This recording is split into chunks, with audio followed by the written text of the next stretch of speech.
A tragedy has struck. A 30-year-old woman has died in a car crash. And then a wonderful thing happens. Her husband has decided to donate her organs for transplantation. But we have a second tragedy. There are 3 transplant patients waiting for her liver. One patient is Joey. He's 2 years old. His mother's an elementary school teacher. Father works for a technology company, and he's begun to speak in 2 or 3 word sentences, usually beginning with the word no. Melissa is 22 years old. She just graduated from college with a BA in psychology. She wants to go on and get a graduate degree and go into social work or some mental health counseling program. And Charles is 70 years old, recently retired after working for 50 years as an electrician, and he has 6 grandchildren. Now, we would like you to vote. Who should get the liver? Our 2-year-old Joey, who's just beginning to speak, Melissa, who's just graduated from college, or Charles, who's just retired after 50 years working as an electrician. So 80% of you voted for Melissa. Who voted for Joey? Well, I'm not sure if this is correct by any means, but just the idea that his life is starting out and he hasn't had a chance to have the same life experiences as the other 2 individuals in this scenario. So he's young, he hasn't had life experience. We get more out of the liver. He'll get more out of the liver in what way?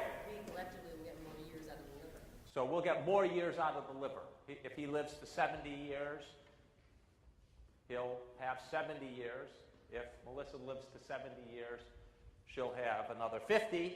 And if Charles lives to 70 years, he'll die. For a liver, for kids, can't you divide it into liver sections so couldn't 2 kids get 1 liver?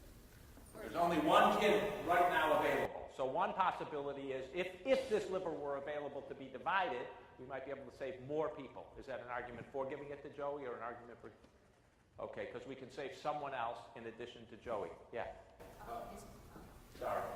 His parents' well-being. If Joey... What do you think? Melissa doesn't have parents? Well, no, their parents both seem very productive members of society, and so I guess it pertains to things that we're... So you're concerned about not just Joey, but the fact that he has an extended family, and you might be concerned about his extended family. Only people on the right-hand side of the room have answers? Yeah. It brings up a huge question. Should there be a... That's why we asked it. Yeah. Should there be an age limit when you start talking about a resource like a liver? Number 1. Should there be an age limit? Well, we haven't gotten to Charles. We're just talking about Joey. All right? Anyone else? Joey? Yeah. So I don't know the longevity of the pediatric liver transplant. All right, so one question we want to ask is, how long does he live with that? Does he really live 70 years? Or is it somehow shorter for young kids? And I'm not sure that the outcomes on a pediatric liver transplant at 5-year survival is the same as for an adult liver transplant. Okay, so that's another question we might want to ask. Lots of you voted for Melissa. What can be said for Melissa? Besides the fact that she looks a whole lot like you guys, and maybe you're a little biased. She can start being productive. If we're interested in productivity, you must be from Wharton. If we're interested in productivity, right, then she's about to become a productive member of society. Anything else? She's already survived up to this point, whereas Joey, he's young enough that he might get another disease like young, when he's young. And you don't think she'll get another disease until she's what, like 55? But she's just already survived like childhood disease. What's the chance that someone who's gotten to 2 won't survive till 22? Yeah, there's not a whole lot of things that kill young kids except 2, by and large. The number 1 killer of young kids? Accidents, right. You know, they drown in bathtubs. They drive cars at 16. Stupid things like that, right? After that, it's cancer, but there aren't that many cancers. Yeah. This is a bit speculative. She might want it most. Want it most. You think Charles doesn't want to live? Somehow at 70 he's like exhausted from life. He just retired. He's going to live the good life and he doesn't want it? Yeah. Not just a productive member of society, but she wants to go on to be a social worker and help other people along the way. So we should help her because she's going to help others. Back to the community in a capacity that's... And you don't think Joey with his 2 words are going to get back? At least know what she's going on to hopefully continue to do, while Joey's future is necessarily uncertain. Melissa has already proven that she can support herself, and so there's a lot of areas that most How has she proven she could support herself? All she did is get a stupid BA. She needs your parents. Joey needs his parents to give him his... So she's independent, Joey isn't independent. I just want to know what proportion of 22-year-olds these days move back into the house? Way high. Yes. You need to know what other underlying diseases these people may have, for example. Good question. Why do they need the liver? All right. What could be said for Charles? Someone voted for Charles. He's put in his time, his work for 50 years. We owe it to him. He's put in his time. He's been a good, solid member of society, or at least he's been an electrician for 50 years. That was a joke, guys. I guess one question I have for Charles is whether, even though he's older, if he has any dependents. Why? Well, he has dependents. He's got 6 grandchildren. We know he's got something. He's the primary caretaker.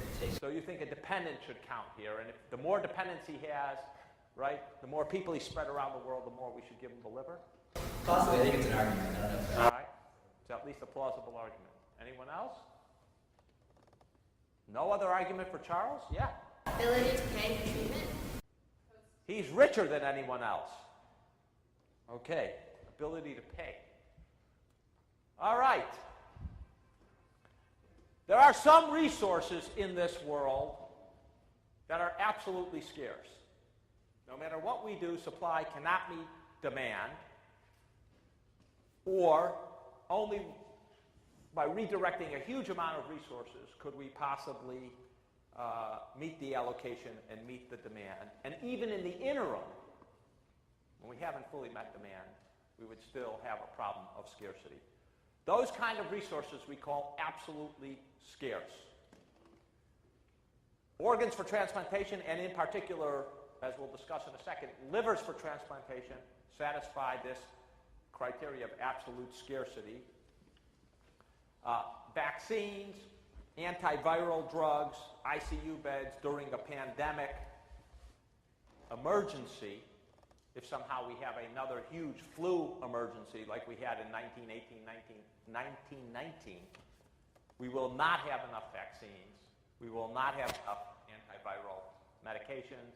We will lack ICU beds. We will have an absolute scarcity. And that raises the question of who gets the liver? And how do we allocate the limited resources we have under conditions of absolute scarcity?